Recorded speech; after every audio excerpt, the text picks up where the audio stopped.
Story that we're tracking here on India First. There will be reward for some, there may be punishment for others. But will there also be lateral entry for technocrats for better administration and governance?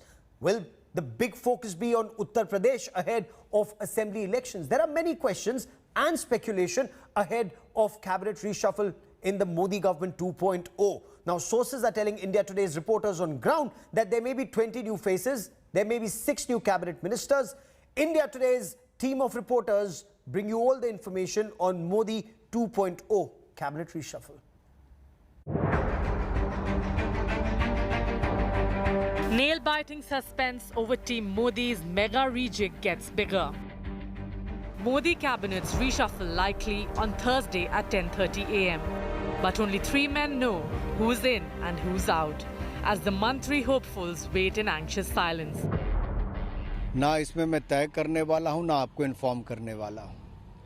जो उचित लोग हैं वही इस पे आपको कोई जानकारी दे पाएंगे. Several senior BJP leaders rushed to Delhi, triggering more speculation. Jyotiraditya Scindia, who successfully pulled off a coup against Kamal Nath in Madhya Pradesh last year, has dashed to the capital. 3 दिवस के दौरे को समाप्त करके मैं अभी दिल्ली पहुंचा. कोई खबर होगी तो मैं आप लोगों को जरूर. Former Assam Chief Minister Sarbananda Sonowal, Apna Dal leader Anupriya Patel and Rajya Sabha MP Narayan Rane are in the national capital too to meet BJP Chief JP Nadda. देखो विशेष कुछ होगा तो जरूर बताएंगे. आपको कोई छुपा सकते हैं क्या? Sources have told India Today over 20 new faces will be inducted into the cabinet, while several sitting mantris may be dropped. The first Modi 2.0 cabinet rejig might include fresh faces from Bengal, Maharashtra and Uttar Pradesh. With the UP elections less than a year away, alliance partners Apna Dal and Nishat Party might be accommodated in the cabinet. BJP ally JDU has demanded 4 ministerial berths in Team Modi. Senior JDU leader RCP Singh has rushed to Delhi to hold further discussions. बातचीत करके जो कुछ भी होना है उसी के हिसाब से होगा. माननीय आदरणीय प्रधानमंत्री जी चाहेंगे उसी के हिसाब से जो भी होना होगा होगा. On the other hand, LJP faction headed by Chirag Paswan's estranged uncle might also be accommodated. The Modi cabinet reshuffle might also ease the burden off shoulders of ministers who are handling multiple portfolios like Hardeep Puri, Narendra Singh Tomar, Ravi Shankar Prasad and Prakash Javadekar. The much-anticipated cabinet reshuffle is now just around the corner. Keeping in mind upcoming state elections, the centre is expected to balance out both regional and caste equations in this latest rejig. It is also being seen as a midterm course correction for the central government, whose handling of the COVID-19 pandemic and some aspects of its fallout has faced some amount of criticism. With camera person Ashok Bhanot, Paulami Saha in Delhi for India Today. Now, the road to Raisina Hill goes through Uttar Pradesh, and be it 2014, 2017 and 2019, the BJP had a dream run in Uttar Pradesh. Now, assembly elections are once again round the corner, and the cabinet reshuffle is expected to see a big signal to the electorate in the state. The political grapevine has it that be it OBCs or Dalits or the MBCs, the most backward caste, that representation will send out a signal that the Prime Minister wants to give out. Our political bureau gets us more.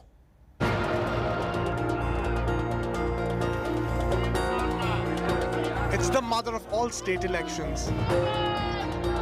The battle for Uttar Pradesh. And it kicks off just 6 months from now. The big tremors have already begun. The warriors have begun to lay out their battle plans. And you'd better believe that the centre has its gaze fixed on UP's state of war too. The impending reshuffle of Modi's Council of Ministers is certain to have a strong UP flavour. With the balancing of caste equations in mind, sources say that the reshuffle is expected to send out a political signal by correcting regional representation, especially in Uttar Pradesh. There is speculation that the BJP may send one minister from UP back to state politics and make place to induct UP BJP President Swatantra Dev Singh in the centre. But sources strike a note of caution, pointing out that this would mean getting a new BJP state president just months before the election. After super successful poll performances in Uttar Pradesh in the 2017 Assembly polls and 2019 Lok Sabha elections, the Yogi Adityanath administration has sustained a fair amount of caste-driven damage, something the Prime Minister would like to correct on a war footing going into the polls. The BJP's internal reading is that groups including OBCs, MBCs and Dalits are in urgent need of a signal from the BJP. And that's where the following likely movement springs up. Prominent OBC player and Apna Dal Supremo Anupriya Patel, who has been sidelined since 2019, is likely to find herself as a newly minted union minister this week. A leader from the Nishad party could also be accommodated. The possibility of a leader representing the dominant Brahmin community and a Dalit leader could also find a place in the reshuffled cabinet. It's the battle that will define 2022, and the big wheels have begun to turn. With Himanshu Mishra and Rahul Srivastava in Delhi, Bureau Report, India Today. So what is the big signal from this cabinet reshuffle? Who will be rewarded and who's likely to either be axed or be punished? Joining me on India First is Rahul Srivastava, National Affairs Editor, Kaushik Dekar as Deputy Editor, India Today magazine, and Sahil Joshi as our Senior Executive Editor who joins us from Mumbai. Rahul, is Jyotiraditya Scindia perhaps a done deal? Reward for Madhya Pradesh? Yes, Gaurav, it's almost certain that Jyotiraditya Scindia is likely to be now part of the Council of Ministers of Prime Minister Narendra Modi. Primarily, if you look at, he has had a long wait. He brings a youthful set of legs compared to older ministers, also an experience. See, Gaurav, this is a government which is short of people with a lot of experience as far as administration is concerned. Jyotiraditya Scindia was a minister in the UPA term. Also, he brings a sizable regional electoral presence for the BJP. And if you see the entire exercise that the Prime Minister is going to came out, there are two main themes. One is administrative course correction, because COVID-19 second surge has dented the government's image. Also, the Prime Minister in his sectoral review over the last couple of months has realized that there are certain trust areas where the government does need to refocus, reorient and recalibrate. And in that scenario, an administrative fix and a political fix. Political fix for the past and also for the future. Past, why I say that? Say, for example, allies like Shiv Sena, Akali Dal and TDP left the BJP. Yes. And BJP realizes that without allies, it's difficult to get that extra vote in several states. So in Bihar, despite Nitish Kumar winning lesser seats, it made Nitish Kumar the chief minister. That realization that it needs allies is also reflected in UP. Apna Dal, Nishad party are likely to be brought in. Similarly, Jyotiraditya Scindia brings in votes. Similarly, Narayan Rane in Maharashtra. I'll come to leaders and UP in just a moment. But let's begin step by step, Rahul. Sahil, Narayan Rane, as Rahul Srivastava was just mentioning, what does Narayan Rane being brought in, if at all, mean for all that speculation about the BJP and the Shiv Sena trying to come together, or relationship warming once again, and all that conversation about Amir Khan and Kiran Rao kind of a relationship? Well, it looks like now that those speculations have been put to the rest by elevation of Narayan Rane from state politics to the national politics, as we can see it at this point of time. It's kind of a Narayan Rane has been re-established as a leader who can make a difference in Maharashtra. Narayan Rane, who recently joined BJP before 2019, and he was made a member of Rajya Sabha. But he was, of course, not happy with that. He's the only one who can take on Shiv Sena. The BJP leaders may think in some other ways, but Narayan Rane, his son, were known to take on Shiv Sena, specifically the Thakres in the region like Konkan, Mumbai, and Thane, where he has his sphere of influence. So it looks like that the BJP wants to send a clear message. In fact, even in 2019, when Narayan Rane was inducted into the BJP, the Thakres were most unhappy lot. And his son Nitesh Rane's seat was the only seat on which the Shiv Sena and the BJP fought against each other, when in the rest of the Maharashtra, the Shiv Sena and BJP were allies in 2019 assembly elections. Yes. So looking at this situation, it looks like now that the rumors have been put to the rest. There were also talks about Devendra Fadnavis will be elevated in the national politics, but now, inclusion of Narayan Rane into the cabinet have put that also to the rest, because Devendra Fadnavis will continue as a leader who will be looking at the Maharashtra affairs. He's the only leader now, we can say, that who is handling the affairs in the Maharashtra BJP. I'll come so to that Maharashtra has also have been put to the rest. for greater detail, because after Uttar Pradesh, the state that sends the maximum number of MPs, extremely critical and crucial in the BJP scheme of things. We'll come to that aspect in just a moment. But Kaushik, is the big focus in this cabinet reshuffle going to be Uttar Pradesh? Key focus area ahead of elections, bring in OBC, Dalit, MBC ahead of UP elections in about 6 months from now? Certainly, Gaurav, the next big fight is in UP only, because the results of Uttar Pradesh elections will determine the course of 2024 elections, and not to forget Punjab along with Uttar Pradesh. So definitely from now on, the focus will be in Uttar Pradesh, where there will be multiple factors, and especially after COVID and the equation between alliances in Uttar Pradesh, we have seen that there are several frictions, and Yogi Adityanath government was also on a sticky wicket. So, and we have seen in the neighboring Uttarakhand what happened. So, considering all these things, the Modi government would be very careful in accommodating all the grievances in this cabinet reshuffle. So, we'll see probably certain interesting faces from Uttar Pradesh. We may not be able to name them right now. Tomorrow, in less than 24 hours, we'll get to know those names. But there will be key focus on Uttar Pradesh, because primarily that will be the road to 2024 elections. Because Rahul, the stability of BJP, this government will depend on Uttar Pradesh. Oh, absolutely. Rahul, the BJP has had a dream run in Uttar Pradesh, be it 2014 Lok Sabha elections, 2017 Assembly elections, once again 2019 Lok Sabha elections.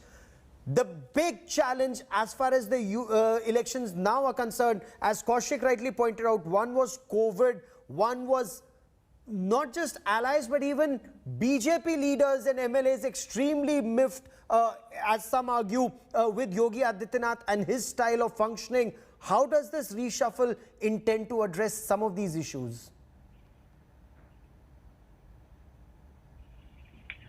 Gaurav, in Uttar Pradesh, leaders are important, but eventually what is important is the demography of each caste and community. Now, in Uttar Pradesh, the BJP has had dream runs primarily because it was able to create a rainbow coalition of castes on the ground, and that really worked very well. Now, in that, the BJP was not only able to get its traditional vote bank in majority numbers, but also it got the votes of splinter groups of SCs, the large number of MBC vote banks, and the OBCs.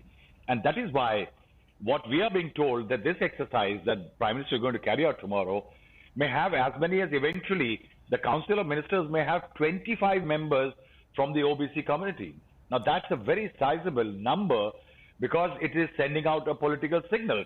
Also, what happened that apart from the COVID administrative dent, what is not going to favor is the Yogi Adityanath style of functioning, which has displayed several caste combinations and the leaders of those castes. And that is why they were making noises. Now, what the Prime Minister will like to do is address the anger and the angst.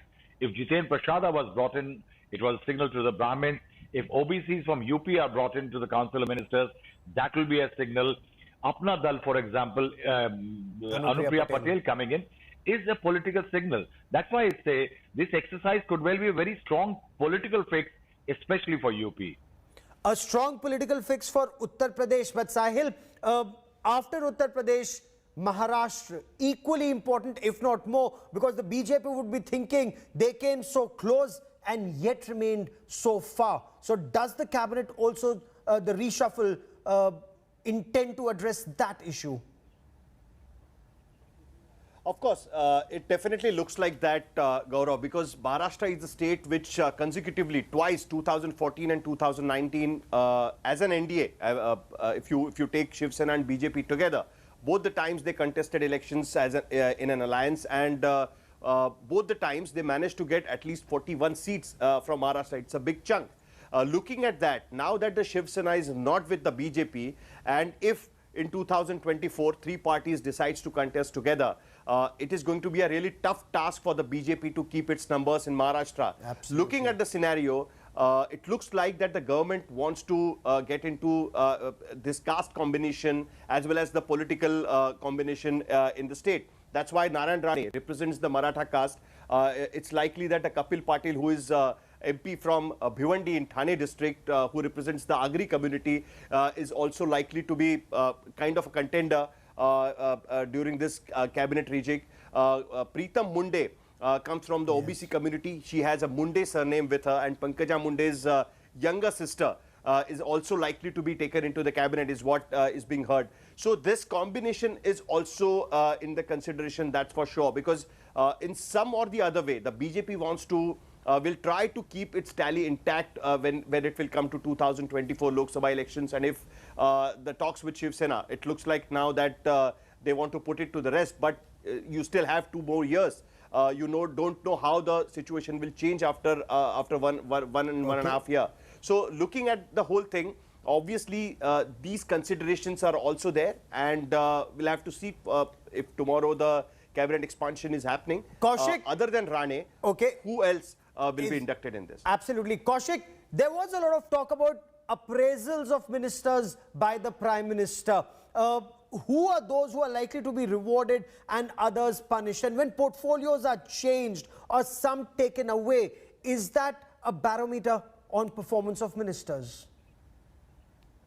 Certainly that thing will happen. I think appraisals will happen and rewards will be given, but I don't think everything will be based on merit only, because the other factors will also be considered: caste equation, political capital of each leader, and the UP election next year, and eventually 2024 Lok Sabha elections. Those factors will also be considered. But yes, the performance of the ministers in last 2.5 years will certainly be considered. 2 years actually will be considered, and some new names will come up and some will be removed. But it would be very speculative on us to actually name someone who will be rewarded and who will be thrown out. Rahul, COVID was being seen as one aspect where the government's performance was subpar. It's also being said that technocrats may be brought in for better governance, better administration. There's also being speculated that some ministers like Ravi Shankar Prasad or Hardeep Puri,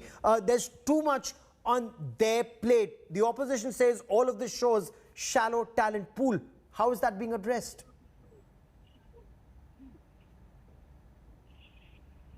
Yes, Gaurav, there is very strong likelihood that the Prime Minister will like to rationalize portfolio allocation. Right now, for example, somebody like Piyush Goyal, after Mr. Ramvilas Paswan passed away, the Ministry of Consumer Affairs and Food went to him. For example, Prakash Javadekar has too many ministries. Mr. Narendra Singh Tomar has got his plate full because of the farm protest, and he has got too many ministries. So there might be division away. But what is important, Gaurav, is that this time around, it's not just an exercise in distributing portfolios. What sources are saying are telling some very interesting elements, that each inclusion and exclusion has a reason. For example, Hardeep Puri was given the MOS Commerce some time ago. He holds the portfolio of civil aviation, urban development, and commerce. Now, Mr. Hardeep Puri has an old specialization. He was a part of the WTO negotiations at one time as an IFS officer. And perhaps could that be that he has learned enough? Can he be given something like commerce wholly, or say civil aviation? Because the BJP government, NDA government, needs money. And Air India is like an albatross. It wants to shed the government participation in that. So can it be that kind of rationalization? So it is not just people and faces being brought in, Gaurav. It is people being removed and brought in and changed, primarily with an agenda and a purpose. And perhaps the first indication is this Ministry of Cooperation. Fair enough. Rahul Srivastav, Kaushik Deka and Sahil Joshi. For the moment, gentlemen, many thanks for joining me. Our team will be tracking the story very closely.